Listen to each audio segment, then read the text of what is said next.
ॐ अज्ञानतिमिरान्धस्य ज्ञानाञ्जनशलाकया चक्षुरुन्मीलितं येन तस्मै श्रीगुरवे नमः। श्रीचैतन्यमनोभीष्टं स्थापितं येन भूतले स्वयं रूपः कदा मह्यं ददाति स्वपदान्तिकम्। हे कृष्ण करुणा सिन्धो दीनबन्धो जगत्पते गोपेश गोपिका कांत राधा कांत नमोस्तुते। तप्त कांचन गौरांगी राधे वृंदावनेश्वरी वृषभानुसुते देवी प्रणमामि हरिप्रिये। नमः ओं विष्णुपादाय कृष्णप्रेष्ठाय भूतले श्रीमते भक्तिवेदांत स्वामिन् इति नामिने। नमस्ते सारस्वते देवे गौरवाणी प्रचारिणे निर्विशेष शून्यवादी पाश्चात्य देशतारिणे। जय श्री कृष्ण चैतन्य प्रभो नित्यानंद श्री अद्वैत गदाधर श्रीवास आदि गौर भक्त वृंद।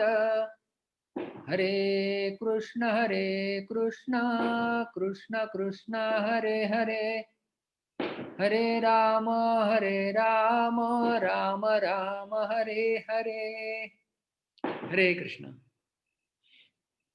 तो हमने जो कल सत्र लिया था उसका छोटा सा रिकैप। भगवान के हमने जो गुण देखे थे कल, उसमें 18वां गुण हमने देखा था सुदृढ़ व्रतः। प्रतिज्ञा नियमौ यस्य सत्यौ च सुदृढ़ व्रतः। तो सुदृढ़ व्रत के दो अर्थ बताए जाते हैं। जिनकी प्रतिज्ञा और जिनके नियम सदैव सत्य होते हैं उन्हें सुदृढ़ व्रत कहा जाता है। दोनों में क्या अंतर है, प्रतिज्ञा और नियम, वो भी हमने देखा था। प्रतिज्ञा मतलब किसी एक व्यक्ति के लिए कुछ विशेष समय में कुछ वचन दिया है भगवान ने, उसे कहते हैं प्रतिज्ञा। जैसे द्रौपदी को वचन दिया था कि तुम्हारे 5 पतियों को मैं लेके आऊंगा, कुरुक्षेत्र युद्ध से जिता कर और जीवित लेके आऊंगा। सत्यभामा को उन्होंने प्रतिज्ञा दी कि पारिजात वृक्ष में तुम्हारे लिए लेके आऊंगा, तो वो लेके आ गए। उसमें इंद्र के साथ उन्हें युद्ध भी करना हुआ तो भी उन्होंने किया, लेकिन लेके आ गए। यह है सत्य प्रतिज्ञा। दूसरा है सत्य नियम। उन्होंने जो कुछ नियम बनाया है और जो शाश्वत काल तक और सभी के लिए लागू होता है उसे कहते हैं नियम, और वो भी भगवान सत्य करते हैं। जैसे न मे भक्तः प्रणश्यति, मेरे भक्त का, उसकी भक्ति का कभी विनाश नहीं होता है। और भगवान कृष्ण ने अपने भक्तों की रक्षा के लिए गोवर्धन पर्वत धारण किया, यह उदाहरण हमने देखा था।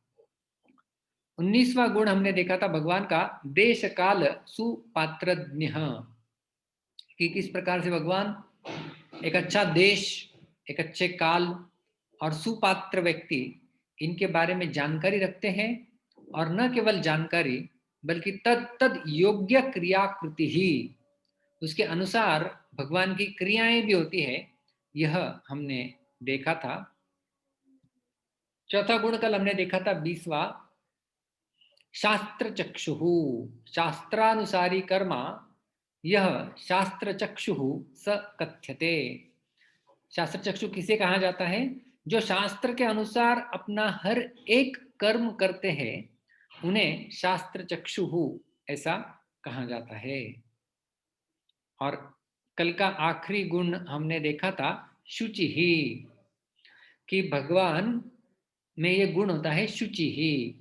क्या है शुचि ही का अर्थ? पावनश्च विशुद्धश्च इति उच्यते द्विविधः शुचि। शुचि दो प्रकार की बताई जाती है, एक है पावन और दूसरी है विशुद्ध। तो भगवान में ये दो गुण पाए जाते हैं, इन दोनों गुणों को एकत्रित कहते हैं शुचि ही। तो पावन का अर्थ क्या है? पावनः पापनाशी स्यात्, अपने संपर्क से जो दूसरों के पाप की राशि को नष्ट कर दे, पाप नाशी पावनः स्यात्, वो है पावन।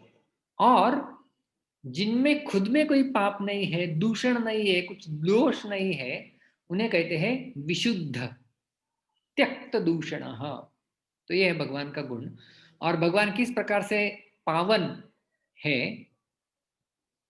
वो हमने देखा था। पावनः पापनाशी स्यात्। हमारे पाप कर्मों को भगवान के येन केन प्रकारेण संपर्क में आने से किस प्रकार से विनाश किया जाता है वो हमने देखा था अलग अलग उदाहरणों के माध्यम से। रूप गोस्वामी पाद जी ने भगवान के नाम का उदाहरण दिया हुआ है कि नाम लेते हैं तो सारे पाप हमारे चले जाते हैं। लेकिन यदि हम लोग भागवतम में देखें तो ये पावन गुण बिल्कुल प्रकाशित होके सामने उभर के आता है कि भगवान नाम है, भगवत स्मरण है, भगवत भक्ति, भगवत स्पर्श और भगवत कथा, ये सारे जो है वो पावन करने वाले हैं। और इन सब के प्रमाण हमने हमारे कल के सत्र में देखे थे। हम आगे बढ़ते हैं और आज हम कुछ गुणों की चर्चा करने जा रहे हैं। 22वां भगवान का गुण है वशी, जिन्होंने वश में कर रखा है किसे? जित इंद्रिय प्रोक्त। वशी का अर्थ क्या है? जित इंद्रिय, जिन्होंने अपने इंद्रियों के ऊपर विजय प्राप्त कर लिया है उन्हें कहते हैं प्रोक्त, उन्हें कहा जाता है वशी।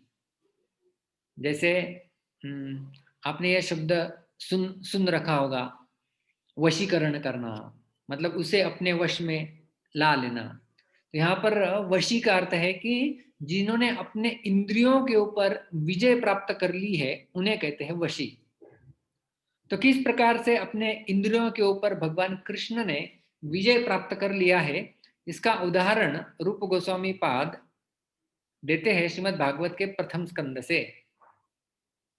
उद्दाम भाव पिशुना मलवल गुहास व्रीडावलोक निहतो मदनोपि यासाम सम्मुह्य चाप जहात प्रमदोत्तमास्ता यस्येन्द्रियं विमथितुम कुहकैर्न शेकुः। तो भगवान श्री कृष्ण द्वारका में जब थे तो किस प्रकार से उनकी 16,108 रानियां थी, उनके उतने महल थे और उनके बीच में भगवान का निवास था। तो उनका वर्णन यहाँ पे किया गया है। उद्दाम मतलब बिल्कुल गंभीर भाव, बिल्कुल गंभीर भाव के साथ। पिशुना का अर्थ है एक्साइटिंग, जो जो उत्तेजित कर दे। वल्गुहास मतलब स्मित हास्य। तो जो द्वारका की रानियां थी उनका वर्णन यहाँ पे किया गया है कि किस प्रकार से बिल्कुल गंभीर भाव के साथ और उसके साथ साथ बिल्कुल उत्तेजित करने वाले स्मित हास्य उनके चेहरों के ऊपर प्रफुल्लित रहता था। व्रीडावलोक निहतो, और उस प्रकार से अवलोक मतलब जब वो देखती थी, निहतो, निहत का अर्थ है कि जीत लिया था किसे? मदनो पियासाम, मदन का अर्थ है कामदेव। तो उन रानियों की केवल मुस्कान से कामदेव पराजित हो सकते थे। और इतना ही नहीं, सम्मूय चाप, चाप का अर्थ है धनुष्य। तो कामदेव के हाथ में एक धनुष्य होता है, हमने सुन रखा है। तो सम्मूय चापम अजहात प्रमदोत्तमास्ता, कि परेशान होकर कामदेव ने अपना धनुष्य भी छोड़ दिया है। इस प्रकार से उनकी सुंदरता, उसका वर्णन है। लेकिन वही रानियां यस्य, जिनकी मतलब भगवान कृष्ण की इंद्रियां विमथितुम कुहकैर्न शेकुः, वो कितने भी प्रयत्न करे भगवान कृष्ण के इंद्रियों को उत्तेजित नहीं कर सकती थी। तो जो कामदेव को भी हमें पता है, प्रभुपाद जी ने बहुत सुंदर तात्पर्य इस श्लोक में लिखा हुआ है कि कामदेव का कार्य होता है कि इस भौतिक संसार के लोगों को बंधन में बनाए रखना, और हमारे शत्रु के रूप में वो कार्य करता है। तो इन रानियों ने कामदेव को भी हरा दिया था, उसका धनुष्य बाण फेंकने के लिए मजबूर कर दिया था। ऐसे भगवान के साथ ऐसी कई सारी रानियां रहती थी, लेकिन भगवान कृष्ण बिल्कुल कभी उत्तेजित नहीं होते थे, इसलिए उनका एक गुण है वशी जितेंद्रिय स्यात्, अपने इंद्रियों के ऊपर उन्होंने विजय प्राप्त कर ली थी। अगला भगवान का गुण है स्थिर। ये स्थिर, जो हम लोग स्थिरता आदि बात करते हैं, उस प्रकार का स्थिरता नहीं है। ये स्थिरता है उद्देश्य प्राप्ति के लिए स्थिरता। इसलिए उसकी परिभाषा देते हुए रूप गोस्वामी पाद कहते हैं आफलोदय कृत स्थिर। फल उदय, हम लोग उदय जानते हैं, सूर्य का उदय हो गया तो सूर्योदय कहा जाता है। तो यहाँ पर है फलोदय। फलोदय मतलब क्या है कि मुझे कुछ कार्य करना है और कार्य की समाप्ति मतलब फलोदय हो गया, कार्य फलित हो गया, कार्य संपूर्ण हो गया। अफलोदय मतलब कार्य को सफल बनाने तक, या जब तक कार्य सफल परिपूर्ण नहीं होता है तब तक कृत उसे करते रहना, वो है स्थिर। क्या है अर्थ स्थिर का? अफलोदय, आ आ का अर्थ होता है पर्यंत। जैसे भगवद गीता में हम लोग देखते हैं आ ब्रह्म भुवनालोका पुनरावर्तिन अर्जुन, 8वें अध्याय में गीता में कहा गया है कि आ ब्रह्म भुवनालोका मतलब ब्रह्मा जी के लोक पर्यंत सारे जहां से पुनरावर्तिन अर्जुन, पुनरागमन होता है, जन्म मृत्यु चलता रहता है, ऊपर जाएंगे नीचे आएंगे। आ ब्रह्म भुवनालोका मतलब ब्रह्मा पर्यंत, या आ हिमालय, दक्षिण कन्याकुमारी से आ हिमालय, मतलब आ हिमालय का अर्थ है हिमालय पर्यंत। तो आ का अर्थ है उसके पर्यंत, उस तक। किस तक? फलोदय तक, मतलब जब तक फल का उदय नहीं हो रहा है, मतलब जब तक फल प्राप्त नहीं हो रहा है तब तक जो हाथ में कार्य लिया हुआ है उसे किसी भी हालत में पूरा करना, चाहे कितनी भी कठिनाइयां क्यों ना आए, उसे कहते हैं स्थिर। स्थिर व्यक्ति। और इसका बहुत सुंदर उदाहरण रूप गोस्वामी पाद बताते हैं, जो श्रीमद् भागवत के दशम स्कंद में आता है।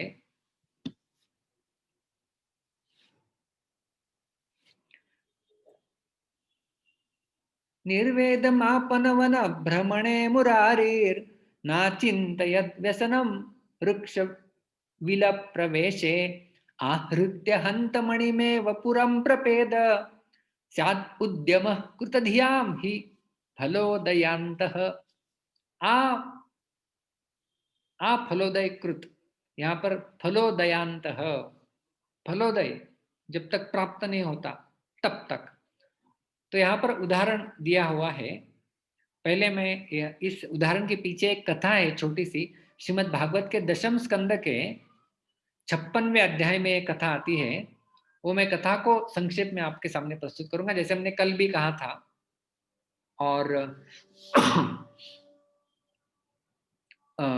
शामंतक मणि की कथा है वो। तो जब हमें वो कथा समझ में आएगी तब हम ये भगवान का गुण समझ सकते हैं। तो कथा आती है श्रीमद् भागवत के दशम स्कंद के अध्याय 56 में, 56। सत्राजित एक व्यक्ति थे, राजा, और सूर्यदेव की उपासना करके उन्होंने एक मणि प्राप्त कर लिया था जिसका नाम था शामंतक मणि। वो जो मणि था वो इतना विशेष मणि था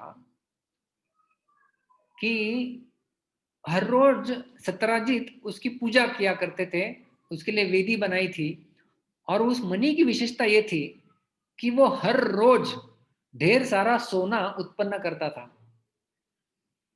तो कितना चाहिए उतना सोना उस शामंतक मणि से हमें मिल सकता है, ऐसा वो विशेष मणि था। तो एक बार सत्राजित ऐसे वो मणि अपने गले में पहन के द्वारका में घूम रहा था।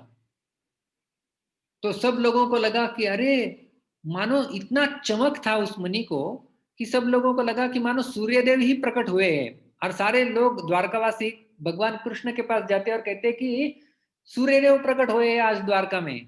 तो भगवान को समझ में आता है, भगवान कहते हो सूर्यदेव नहीं, सत्राजित थे और वो शामंतक मणि के साथ है। तो ऐसे ही घूमते घूमते भगवान कृष्ण उसके पास चले गए और उसे कहा कि देखो ये बहुत ही मौल्यवान वस्तु है, ये राजा के पास ही होनी चाहिए, तो हमारे जो उग्रसेन राजा है आप उन्हें ये दे दीजिए। तो उसने कहा बिल्कुल नहीं दूंगा मैं। तो और वो वहां से वो चला गया। तो दूसरे दिन की बात है, ये जो राजा सत्राजित थे, उनका एक भाई था जिसका नाम था प्रसेन।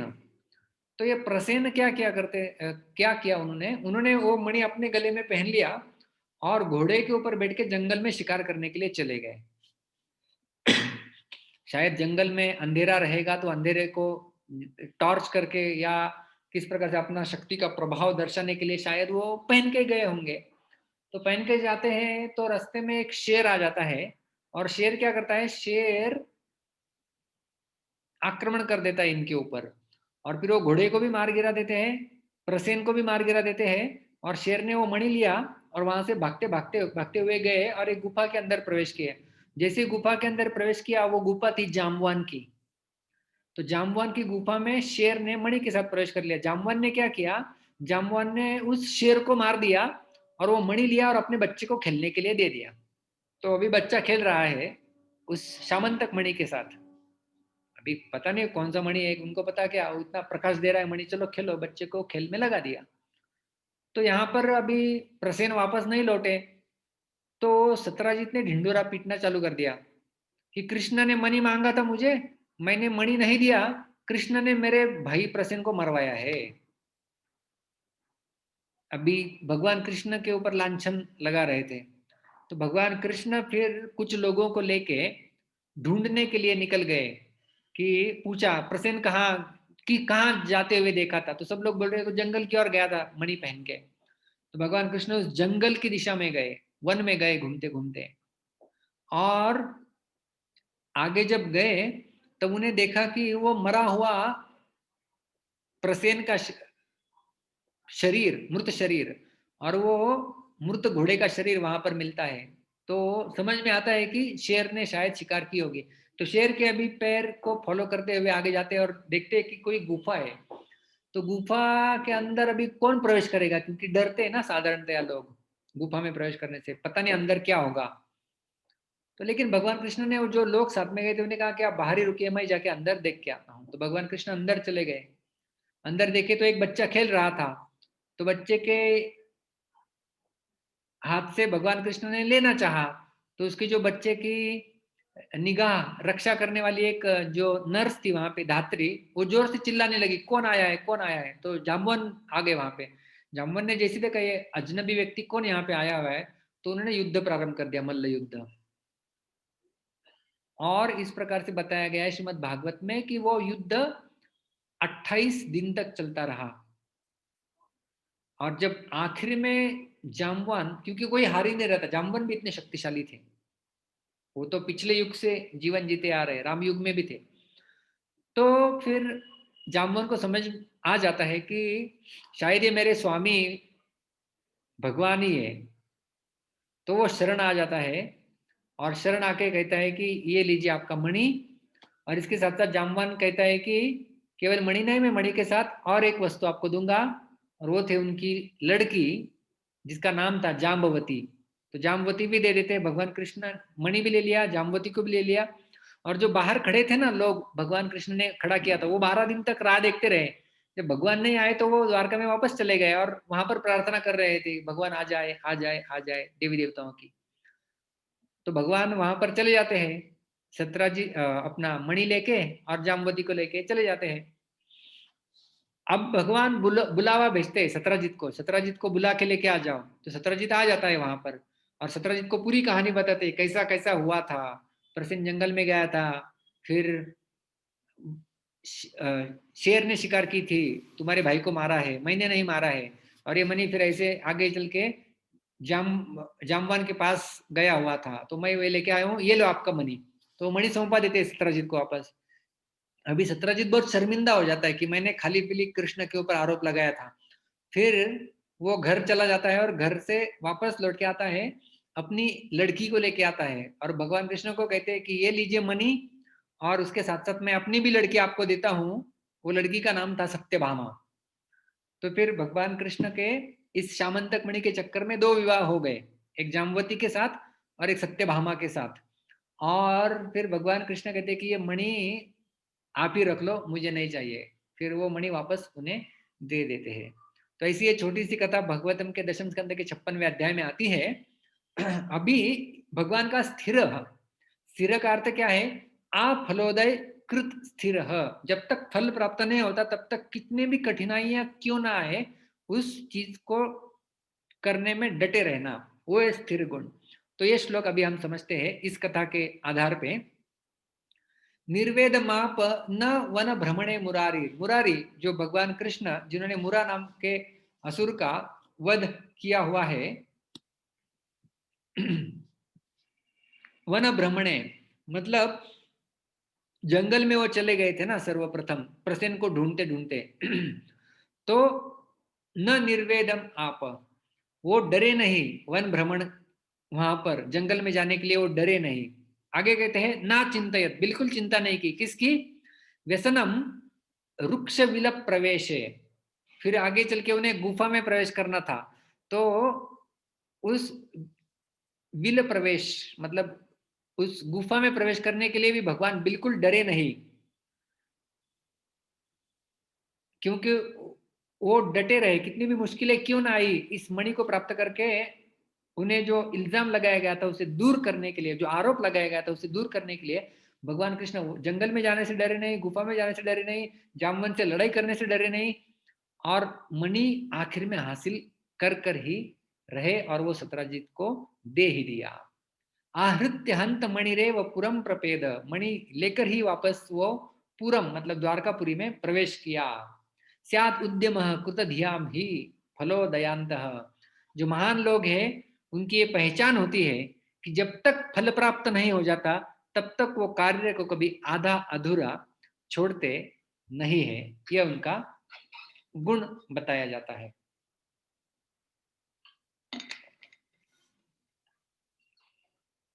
ये गुण भगवान में तो प्रचुर मात्रा में है ही, लेकिन एक साधक को भी इसे अपने अंदर लाने के लिए प्रयास करना चाहिए। हमें भक्ति में भी स्थिर होना चाहिए। ये स्थिर का अर्थ है कि कितनी भी कठिनाइयां क्यों ना आए, हम विचलित नहीं होंगे और हमारा जो अंतिम उद्देश्य है उसे हम हासिल करके ही रहेंगे। उसे कहते हैं स्थिर, स्थिर भक्ति, भक्ति में स्थिरता। इसलिए बहुत सुंदर सुभाषित आता है, 3 प्रकार के लोगों की तुलना यहाँ पर की गई है।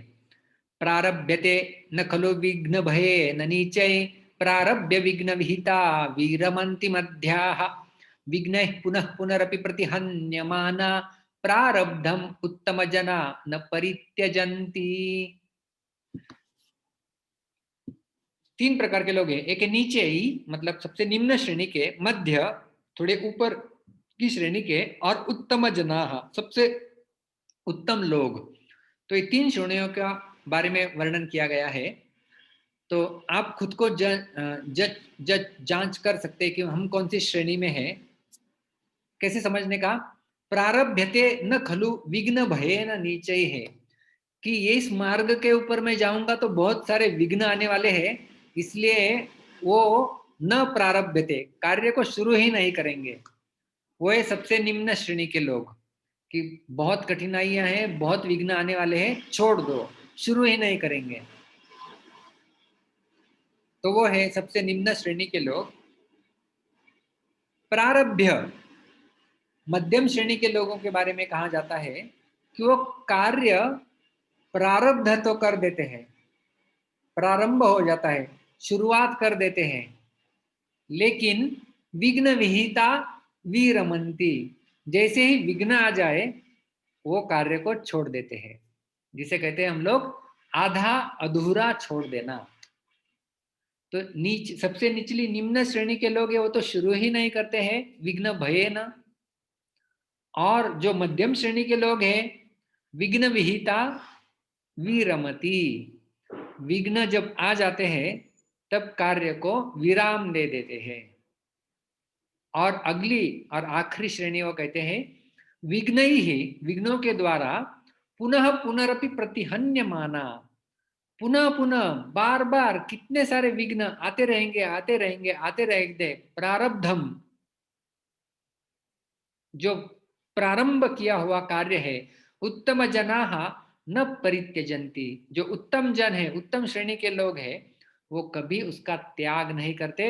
आ फलोदय कृत स्थिर, जब तक फल प्राप्त नहीं हो जाता, फलोदय नहीं होता, तब तक वो कार्य को कभी छोड़ते नहीं है, वो है स्थिर। तो इस सुभाषित में तीन श्रेणियां हैं। सबसे निम्न श्रेणी, मध्यम श्रेणी, उत्तम श्रेणी। निम्न श्रेणी के लोग विघ्न भयेन न प्रारभ्यते खलु, कि कार्य को प्रारंभ ही नहीं करेंगे विघ्न के भय से। मध्य श्रेणी के लोग होते हैं, प्रारंभ तो कर देते हैं लेकिन विघ्न विहिता अविरमन्ति, जब विघ्न आ जाते हैं तो फुल स्टॉप लग जाता है, कार्य रुक जाता है।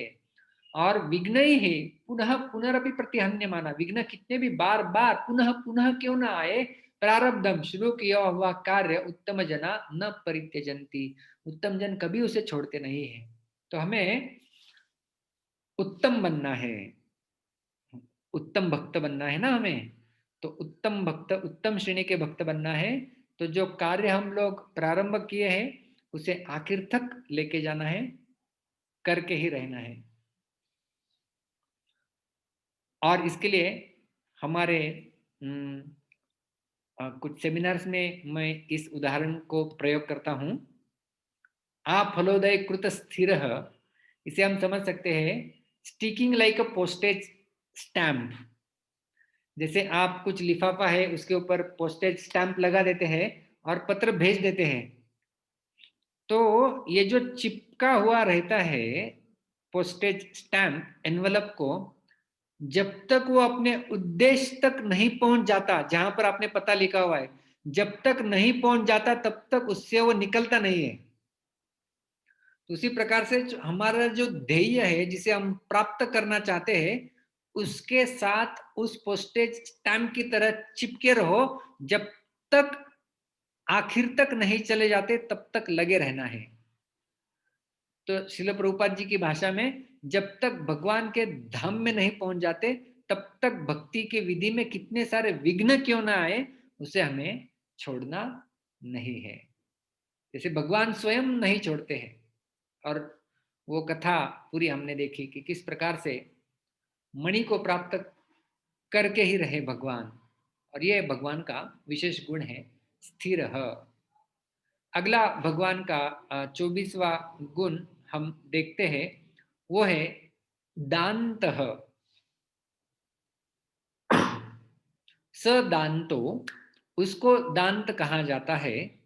दुस्सहम अपि, जो सहन करने के लिए बहुत कठिन है फिर भी योग्यम, वो योग्य है, ऐसा क्लेशम सहेत यह जो व्यक्ति दुस्सहम अपि योग्य क्लेशम सहेत, सहन करने के लिए बहुत कठिन है, दुष्कर है, लेकिन क्योंकि वो योग्य है इसलिए वो उसे सहन कर लेते हैं।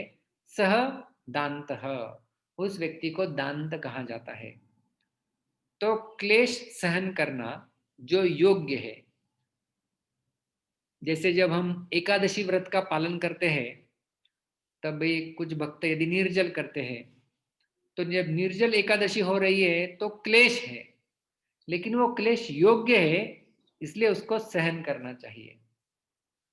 तो वह हो गया दांत। और उदाहरण देते हैं रूप गोस्वामी पाद, भगवान श्री कृष्ण सांदीपनि मुनि के आश्रम में, गुरुम अपि गुरुवास क्लेशम अव्याज भक्त्या हरिर अजगण दंत कोमलांगोपि नायम प्रकृतिर अति दुरुहा हंत लोकोत्तराणाम किमपि मनसि चित्रम चिंत्यमाना तनोति।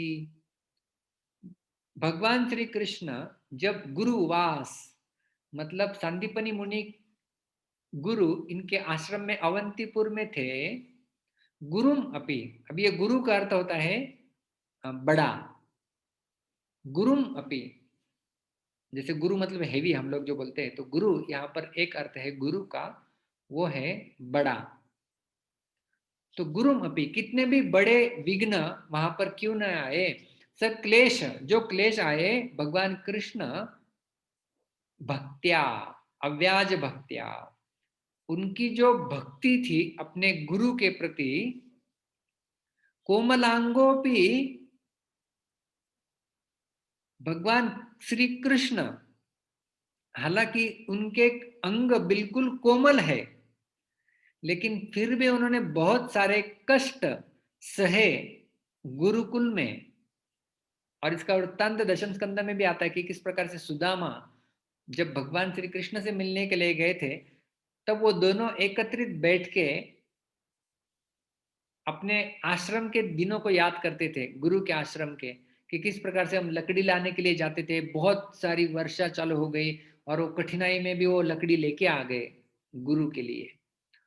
तो हालांकि कोमलांग थे भगवान श्री कृष्ण, लेकिन गुरु के आश्रम में उन्होंने बहुत सारे क्लेशों को, क्योंकि वो योग्य थे, उन्हें सहन किया।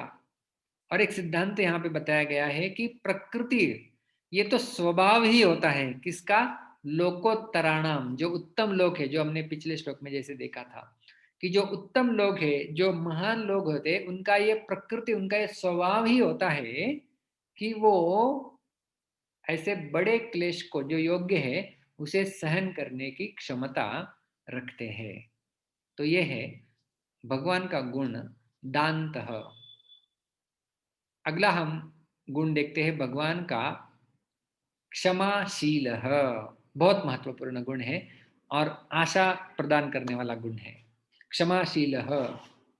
क्षमाशील कौन है क्षमाशील, अपराधानां सहनः परिकीर्त्यते, जो उनके प्रति कितने भी अपराध क्यों न किए जाए, उन सबको सहन कर लेते हैं और क्षमा कर देते हैं, वो है भगवान श्री कृष्ण।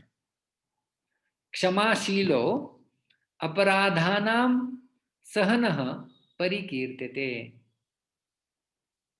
जो अपने प्रति किए हुए अपराधों को सहन करे और क्षमा करे, वो है क्षमाशील।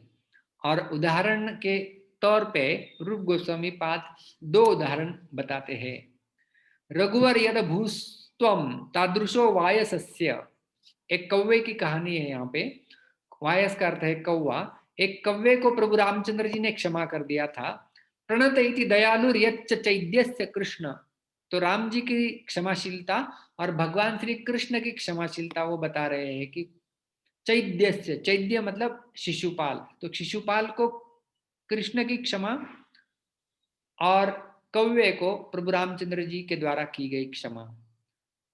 तो हम देखेंगे कैसे हुआ था ये वृत्तांत। आप में से कुछ लोग यदि चित्रकूट गए हैं, तो चित्रकूट में ये वृत्तांत सुनाया जाता है कि भगवान राम और माता सीता एक बार जब शिला के ऊपर बैठे थे, उस शिला को भी कहा जाता है स्फटिक शिला। आज भी वहां पर भगवान रामचंद्र जी के चरणों के निशान, घुटने के निशान इंगित है। तो वहां पर बैठे थे, अचानक इंद्र का एक लड़का जिसका नाम था जयंत, वो माता सीता की तरफ आकर्षित होता है और वो एक कौवे का रूप धारण करके वहां पर चला जाता है और माता सीता के शरीर को नोचना प्रारंभ करता है। तो जैसे ही प्रभु रामचंद्र जी को समझ में आता है कि ये कौवा बुरी नजर रख रहा है माता सीता की ओर, वो वहां पर गिरा हुआ एक तिनका उठा देते हैं और मंत्रोच्चार करके उसमें ब्रह्मास्त्र की शक्ति से संचारित करके कौवे की दिशा में फेंकते हैं। वो कौवा वहां से, क्योंकि वो तो कौवा था ही नहीं, वो तो इंद्र का लड़का था जयंत, वहां से भागता हुआ यहाँ वहां तीनों लोकों में भागता है, लेकिन वो ब्रह्मास्त्र उसका पीछा छोड़ता नहीं है। वापस वही जयंत प्रभु रामचंद्र जी के चरणों में शरण ग्रहण कर लेता है। तो भगवान राम उसे क्षमा कर देते हैं। हालांकि उसने माता सीता के प्रति अपराध किया था, बहुत जघन्य अपराध था, जो तो जगन माता है। तो भी प्रभु रामचंद्र कहे कि देखो ब्रह्मास्त्र मैंने छोड़ा हुआ है, ये तो अपना कार्य करते ही रहेगा, तो मैं तो तुम्हें क्षमा की है, लेकिन इसको इसका कार्य भी करना होगा। तो कौवे की एक आंख निकाली जाती है केवल, और ऐसा बताया जाता है कि उस समय से कौवे जो है वो केवल एक ही आंख से देख सकते हैं। आपने देखा होगा, यदि उनको दूसरी दिशा में देखना है तो ऐसे छलांग लगा के वो लोग देखते हैं कौवे। तो तब से कौवा एक आंख नहीं है कौवे की। तो हालांकि प्रभु रामचंद्र जी का ये गुण है, उन्होंने क्षमा कर दिया।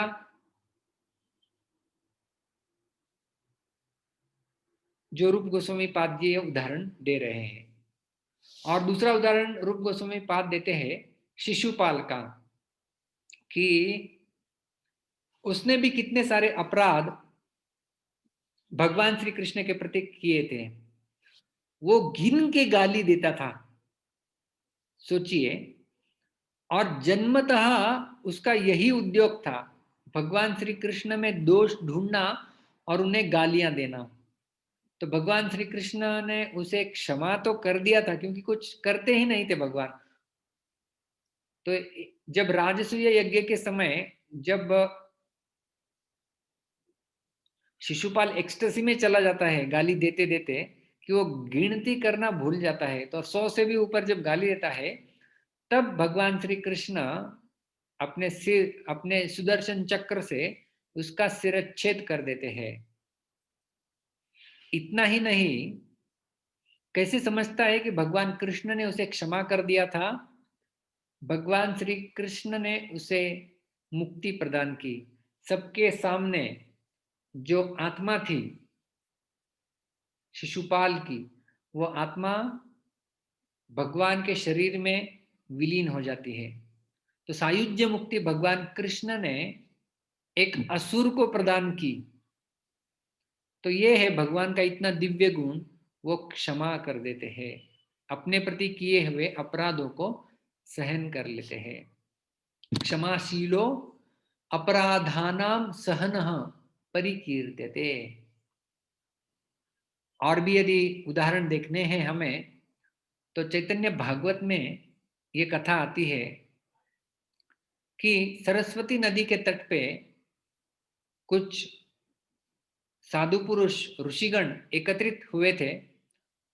ब्रह्मा जी, शिव जी और विष्णु जी, इन तीनों में कौन श्रेष्ठ है, इसके ऊपर चर्चा हो रही थी, वाद हो रहा था। तो वो किसी निष्कर्ष के ऊपर नहीं पहुंच रहे थे कि श्रेष्ठ कौन है।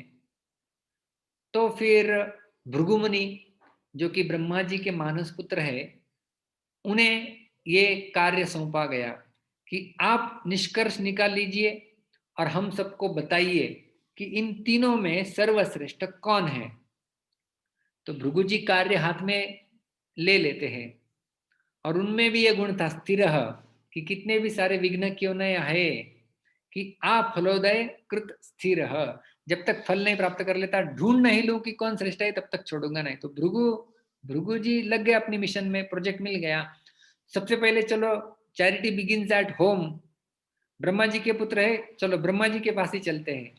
तो ब्रह्मा जी के पास चले गए, और ब्रह्मा जी को एक शब्द भी बोला नहीं, प्रणाम किया नहीं, कुछ नहीं, जाके खड़े हो गए। खड़े हो गए, ब्रह्मा जी गुस्सा हो जाते हैं। ब्रह्मा जी कहते हैं, अरे मैं तुम्हारा पिता हूं, मेरा आदर सत्कार करना चाहिए तुमने तो ब्रह्मा जी डांट फटकारते हैं उनको, गुस्सा हो जाते हैं भृगु के ऊपर। मेरा सत्कार नहीं किया, मुझे सम्मान नहीं प्रदान किया।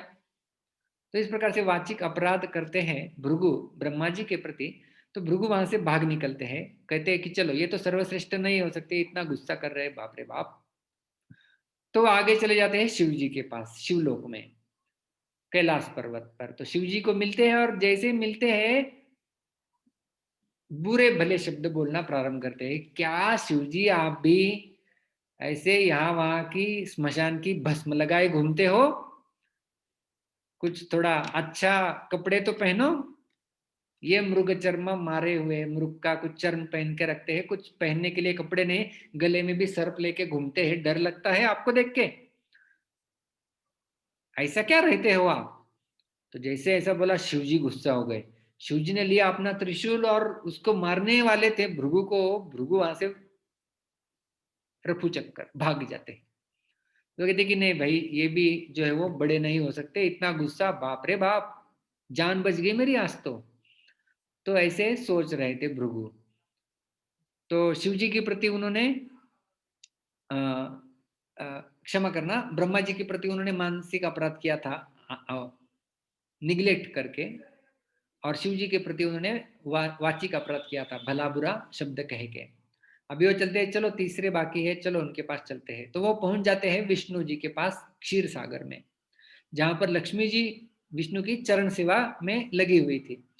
तो जैसे ही वहां पर पहुंच जाते हैं, कुछ बोलना नहीं, कुछ प्रणाम नहीं, कुछ नहीं, सीधा जाके भगवान विष्णु जो लेटे हुए थे छाती के ऊपर आघात कर देते हैं, लात मार देते हैं। विकल्पना कीजिए, भगवान विष्णु, हम लोग उनके चरणों की आराधना करते हैं, प्रार्थना अर्पण करते हैं, उन विष्णु को, और वहां पर भी डायरेक्ट सीधा जाके छाती के ऊपर लत्था प्रहार करना कितना बड़ा अपराध है। भगवान विष्णु लेटे हुए थे, वहां से उठ जाते हैं और भृगु जी के पैर पड़ते हैं, और भृगु जी को कहते हैं कि क्षमा करना भृगु मुनि, शायद आप आ गए, आपके स्वागत के लिए मैं खड़ा नहीं हुआ इसलिए आप गुस्सा हुए रहेंगे। मेरे छाती के ऊपर, कठोर छाती के ऊपर, कठोर वक्षस्थल के ऊपर आपने लात मारी है, आपके पैर को कुछ लगा तो नहीं ना? और उनकी चरण संवहन करने लगे। तो देखिए यहाँ पर क्या हो रहा है, तो पूरा यहाँ पे शारीरिक अपराध कर बैठे, लात मार दी वो भी। तो भगवान विष्णु वो वहां पर जाके क्षमा मांग रहे थे भृगु की, क्या आपके चरणों को तो लगा नहीं?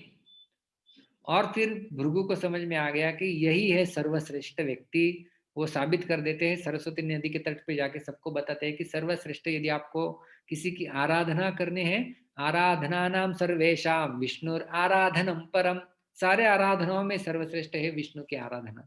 तो वो वहां पर सिद्ध हो जाता है भृगु मुनि के द्वारा। तो सर्वश्रेष्ठ व्यक्ति की परीक्षा भी किस गुण के आधार पे उन्होंने की, कि वो कितने क्षमाशील है, इसके आधार पे उन्होंने की। तो ये क्षमाशीलता का गुण भगवान में कूट कूट के भरकर पाया जाता है। और भी भगवान कृष्ण ने क्षमा की थी, जैसे मैंने कहा आपको, हम तो केवल इक्के दुक्के उदाहरण यहाँ वहां से ले रहे हैं, लेकिन हमारे शास्त्र भरे पुड़े हुए हैं उदाहरणों के माध्यम से। भगवान कृष्ण के गुण यहाँ वहां प्रकाश के भांति चमकते रहते हैं। जैसे कि यदि आप रात के समय आकाश की ओर देखेंगे तो अलग अलग चंद्रमा और अलग अलग तारे आपको चमकते हुए दिखेंगे। उसी प्रकार से संपूर्ण भागवत रामायण आदि ग्रंथों में भगवान के गुण उस प्रकार से चमकते हैं। आपको केवल गिनना है कि ये गुण इस लीला में प्रकर्षित हो रहा है। तो इस प्रकार से अन्योन्य लीलाएं आप देख सकते हैं, और भगवान ने कहां पर किसको क्षमा की अपराध करने के बावजूद भी, वो आप लिख सकते हैं। और क्षमाशील गुण के ऊपर एक पूरा प्रवचन बन सकता है। और एक उत्तम सुंदर उदाहरण है जिसके माध्यम से सुखदेव गोस्वामी भी आकर्षित हो गए थे भगवान की ओर, वो है भगवान की क्षमाशीलता। वो आता है पूतना उद्धार कथा में। अहो बकीयं स्तनकालकूटं जिघांसयाप्याय यद्यप्यसाध्वी लेभे गतिं धात्री उचितां ततोन्यं कं वा दयालुं शरणं व्रजेम। उद्धव जी याद करते हैं भगवान को भागवत के तीसरे स्कंद में। हालांकि पूतना उद्धार की लीला श्रीमद् भागवत के दशम स्कंद के छठे अध्याय में वर्णन है। तो पहले उद्धव जी याद करते हैं भगवान कृष्ण के अलग अलग लीलाओं का, उसका वर्णन है।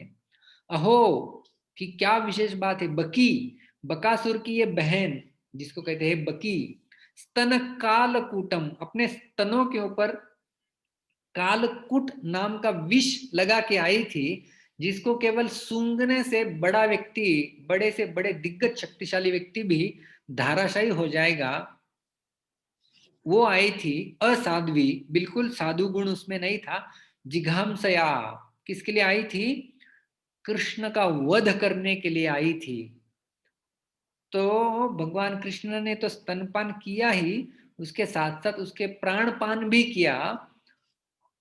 वो तो वहां पर मर जाती है, लेकिन भगवान कृष्ण ने उसे लेबे गतिम धात्री उचिताम ततोन्यम, कि उन्होंने उसे भी, जो उनको मारने के उद्देश्य से आई थी, उसे भी क्षमा कर दिया और धात्री गति, गतिम धात्री, धात्री गति प्रदान कर दी। धात्री का अर्थ होता है नर्स। तो आध्यात्मिक जगत में धात्री की गति उन्हें प्रदान की। कमवा दयालुम शरणम व्रजेम, इससे दयालु कोई व्यक्ति हो सकता है इस संसार में जिनकी शरण लेनी चाहिए, इसलिए हम भगवान श्री कृष्ण की शरण ले रहे हैं। यह है भगवान कृष्ण का गुण क्षमाशील। भगवान श्री कृष्ण जो अपराध हम उनके प्रति करते हैं उनको बिल्कुल क्षमा कर देते हैं। और इस यहाँ पर देखिए केवल एक गुण यहाँ पर हम लोग देख रहे हैं, क्षमाशील। क्षमाशीलो अपराधानाम सहन परिकीर्तिते, किए हुए अपराधों को सहन करना, यही गुण हम लोग चर्चा कर रहे हैं। भगवान का अगला एक गुण आएगा, उसकी हम लोग यहाँ पर चर्चा नहीं कर रहे हैं, कि पूतना को गति प्रदान की। तो भगवान का और एक दूसरा गुण है हतारी गतिदायक, जिनको वो मारते हैं उन्हें भी अच्छी गति प्रदान करते हैं, वो तो दूसरा गुण है। तो यहाँ पर केवल उन्होंने क्षमा कर दी, या उनके प्रति जो अपराध है उसको उन्होंने सहन किया। अभी कल्पना कीजिए, हमें यदि कोई केवल न्यूज भी दे दे कि आपको मारने का इस प्रकार से प्लानिंग चल रहा है, तो हम तो वो प्लानिंग पूरा होने से पहले ही जाके वहां पर उस व्यक्ति को खत्म कर देंगे। क्षमा करना तो दूर की बात है। तो इसलिए ये जो भगवान का गुण है वो एक साधक के लिए बिल्कुल आशादायी होता है कि हम कई सारे अपराध कर बैठते हैं भक्ति के प्रति, भक्तों के प्रति। हालांकि भगवान वहां पर उन अपराध को क्षमा नहीं करेंगे, स्वयं के प्रति किए हुए अपराधों को भगवान बिल्कुल क्षमा कर देते हैं। तो यह है भगवान का क्षमाशील गुण। और इससे हमें होप मिलती है, आशा मिलती है कि हमने जो भक्ति विधि प्रारंभ की है, इनसे और अधिक दयालु कोई संसार में हो सकता है क्या, उनकी भक्ति हम लोग कर रहे हैं। तो इस प्रकार से हमने भगवान के आज 4 गुण देखे। सर्व पहला गुण हमने देखा भगवान का वशी। वशी का अर्थ है वशी जितेंद्रिय प्रोक्त, जिन्होंने अपने इंद्रियों के ऊपर विजय प्राप्त कर लिया है वो है वशी। और किस प्रकार से द्वारका की सुंदर रानियां भी उनके मन को विचलित नहीं करती थी, ये हमने देखा। अगला गुण हमने देखा 23वां स्थिर, आ फलोदय कृत स्थिर। जब तक फल का उदय नहीं हो जाता तब तक लिए हुए कार्य को आखिर तक करते ही रहना, वो है स्थिर। और उसमें हमने सत्राजित और शामंतक मणि और भगवान कृष्ण के 2 विवाह, जाम्बवती और सत्यभामा, कैसे हुआ वो भी देखा।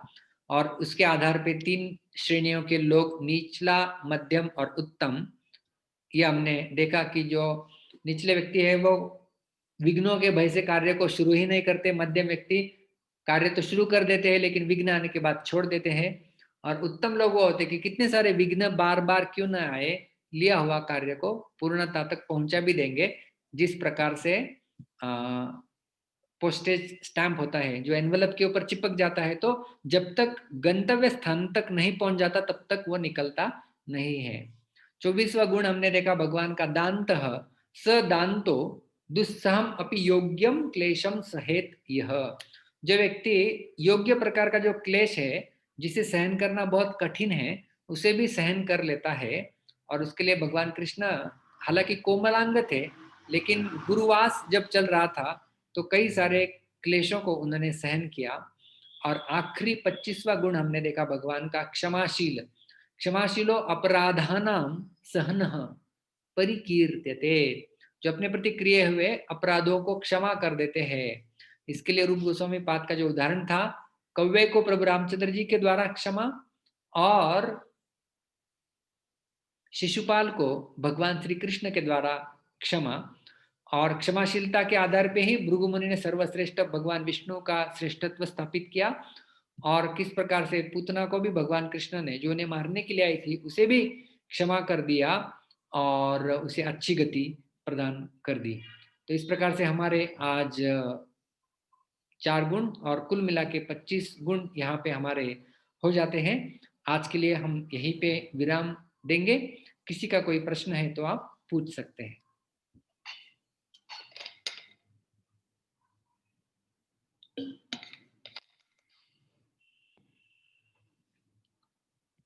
पवन गौरंग प्रभु, मैंने आपको अनम्यूट किया है। हरे कृष्णा प्रभु, थैंक यू, बहुत अच्छा आपने समझाया। आपने जो 3 प्रकार के लोग जो समझाए, एक तो काम शुरू ही नहीं करते, दूसरा शुरू करते हैं तो कुछ विघ्न आने के बाद में छोड़ देते हैं, और तीसरा जो है कि वो आखिर तक वो काम को कर लेते हैं।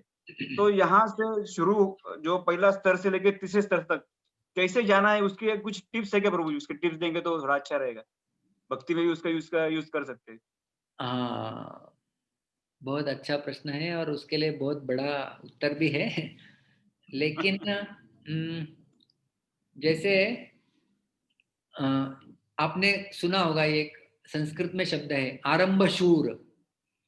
हाँ हाँ, आरंभ शूर क्या है कि आरंभ शूर उसे कहते हैं अ, शुरू तो जोर जो से करता है। शुरू कर देगा अच्छे से, आरंभ करने में बहुत शूर है, शूरवीरता दिखाता है, लेकिन वो केवल आरंभ ही करता है, बीच में आगे छोड़ देता है। तो ऐसा क्या करना होगा हमें जिससे हमारी गाड़ी आगे चलती रहे? उसके लिए सर्वप्रथम हमारे लिए अंदर वो डिटर्मिनेशन होना चाहिए कि नो मैटर व्हाट, मैं इसे करता ही रहूंगा, कि मैं भक्ति की विधि को बिल्कुल छोड़ूंगा ही नहीं। और जब हम आरंभ तो कर देते हैं, जब आगे जाएंगे तो विघ्न तो आने ही वाले हैं। तो जितने भी विघ्न क्यों नहीं आए, मैं इस कार्य को छोड़ूंगा नहीं, ये सबसे पहले निर्धार होना चाहिए, ये हमारा संकल्प होना चाहिए। तो जब संकल्प हम करते हैं तो संकल्प से हमें शक्ति मिलती है। और दूसरा है कि हमारा उद्देश्य उतना स्पष्ट होना चाहिए। यदि उद्देश्य स्पष्ट है तो हम लोग बीच बीच में आधा अधूरा कार्यों को छोड़ेंगे नहीं, क्योंकि मुझे ये उद्देश्य प्राप्त करना ही है। जब उद्देश्य स्पष्ट हो जाता है, कई बार हमारा उद्देश्य ही स्पष्ट नहीं होता है कि मुझे क्या प्राप्त करना है, क्या हासिल करना है, या उद्देश्य इतना गहरा नहीं होता है। We don't have a strong purpose. When we have a purpose, then no matter what we will do. जब वो उद्देश्य ही नहीं है, तब फिर हाँ ठीक है। जैसे अ, मेरा पूरा कन्विक्शन है, मेरा उद्देश्य है कि मुझे भगवत धाम में जाने के लिए मुझे सुबह उठ के जप करना है। तो ये विधि है, उद्देश्य मेरा भगवत धाम जाना, उसके लिए विधि है सुबह जल्दी उठ के जप करना। तो लेकिन कुछ विघ्न आ गया, आज रात को मैंने ज्यादा बोर किया और आपको सोने में लेट हो गया, तो आप कल सुबह, ये विघ्न हो गया, फिर कल सुबह आप नहीं उठ पाएंगे। तो लेकिन फिर भी क्योंकि आपका उद्देश्य इतना स्पष्ट है आपके सामने कि मुझे करना ही है, तो जिस जोश भी हालत में क्यों ना है, व्यक्ति उठ जाएगा। तो इसे कहते हैं strong purpose, having a strong purpose, कि अपना उद्देश्य की तरफ हमेशा हमारी आंखें होना।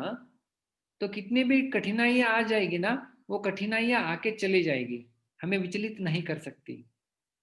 तो एक है ऊंचा उद्देश्य होना, और ऐसे लोग जिनका वो उद्देश्य स्पष्ट है, उनके संगति में रहना। तो जब हम उनकी संगति कर लेते हैं तो हमारा उद्देश्य हालांकि इतना गहरा नहीं होता है, फिर फिर भी वो उद्देश्य स्ट्रांग बन सकता है जब हम ऐसे भक्तों का संग करेंगे जिनका उद्देश्य स्ट्रांग है। तो ये कई सारी बातें कही जा सकती है, लेकिन इतना समय नहीं है। लेकिन ये 2 विशेष मुद्दे खास रूप से हमारे लिए आवश्यक है। एक तो उद्देश्य रखना, बड़ा उद्देश्य ध्येय सामने होना, और ऐसे भक्तों की संगति में रहना जो उस उद्देश्य को हासिल करना चाहते हैं। ठीक है, yes sir, thank you. Hare Krishna.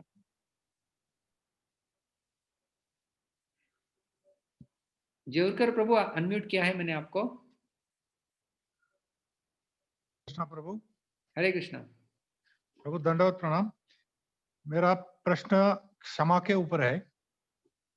Normally life में देखा जाता है कि आदमी इतना आसान से क्षमा नहीं करता है, और अपने सराउंडिंग्स देखेंगे तो ऐसे ऐसे रिलेशंस देखने को मिलते हैं कि बहुत बार दुख होता है कि ऐसे क्यों होता है, क्षमा क्यों नहीं करते। इट इज इंग्लिश में जो एक कहावत है कि hold not pardoning is like holding fire in your hand. ऐसा ही वो सब समझते हैं पर एक्ट क्यों नहीं होते ऐसे लोग। एक्ट क्यों नहीं करते? तो लोग एक्ट क्यों नहीं करते? ये जो आपका प्रश्न है, तो उसके लिए लोगों को फॉरगिवनेस की कीमत पता नहीं होती है। मैं और एक आपके लिए यहाँ पर शेयर करना चाहूँगा।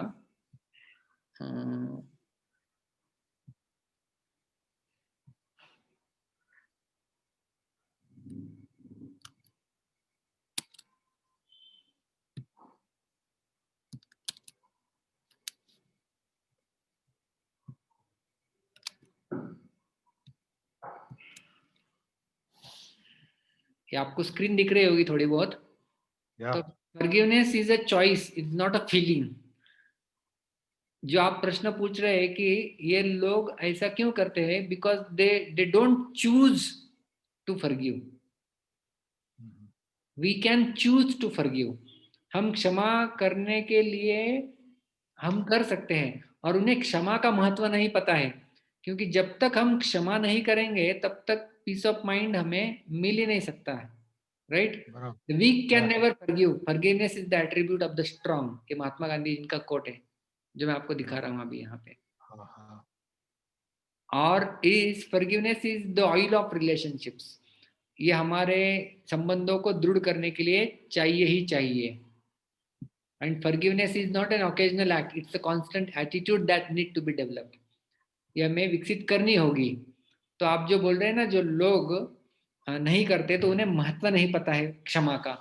तो जब आप भी अनुभव किए होंगे कि हमें लगता है कि इस व्यक्ति ने हमारे प्रति अपराध किया हुआ है, और जब भी हम कभी क्षमा कर दे तो हमारा ही हृदय हल्का हो जाता है वास्तव में देखा जाए तो जब हम क्षमा कर रहे हैं, क्या ऐसा सोचना चाहिए कि उसके लिए नहीं, लेकिन मेरे भलाई के लिए, मेरे पीस ऑफ माइंड के लिए कम से कम मैं क्षमा कर दूं, वो ग्रज नहीं रखूं मेरे अंदर।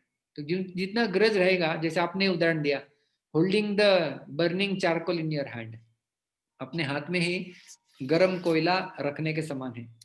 इसलिए हमें इस क्षमा, इस गुण का महत्व सबसे पहले समझना होगा।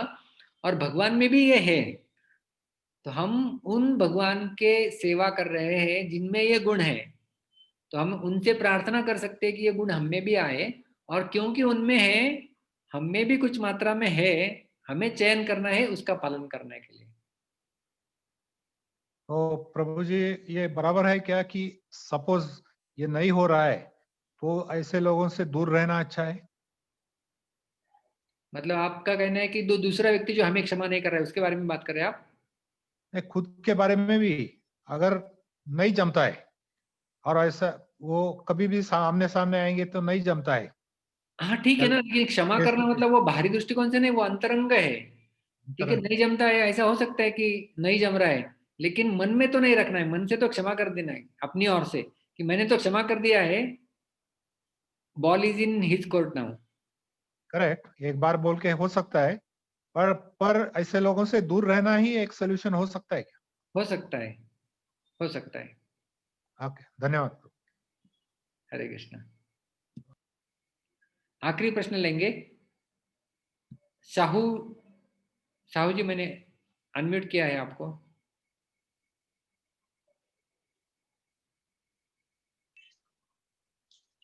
हरे कृष्ण प्रभु, दंडवत प्रणाम। हरे कृष्णा। प्रभु जी, मेरा प्रश्न है क्षमाशील का ऊपर। जैसे कि भगवान रामचंद्र कौवा को क्षमा प्रदान किए थे। किसको? और भगवान रामचंद्र कौवा की क्षमा किया। Right right. हाँ, और शिशुपाल को भगवान श्री कृष्ण क्षमा दिए थे। ते हम गृहस्थ जीवन में जो छोटा मोटा अपराध होता है तो भगवान हमको क्षमा करेंगे प्रभु जी? क्षमा करते हैं भगवान। भगवान क्षमा कर रहे हैं इसलिए हम लोग, अगर हमारी गाड़ी आगे चल रही है, भगवान यदि तुरंत दंड दे दे, अरे ये क्या कर रहा है गलती, तो हम लोग कब से भक्ति से बाहर हो जाते थे। तो भगवान के एक क्षमाशील गुण है, इसलिए तो पूतना को भी उन्होंने, अभी कल्पना कीजिए, हम तो भगवान को प्रणाम करते, प्रार्थना अर्पण करते, पूतना भगवान को मारने के लिए गई थी, लेकिन ओके। फिर भी भगवान ने उसको क्षमा किया। तो कमवा दयालुम शरणम, इससे दयालु और कोई हो सकता है क्या? इससे दयालु और कोई नहीं है, इसलिए उनकी ही सेवा करते रहो।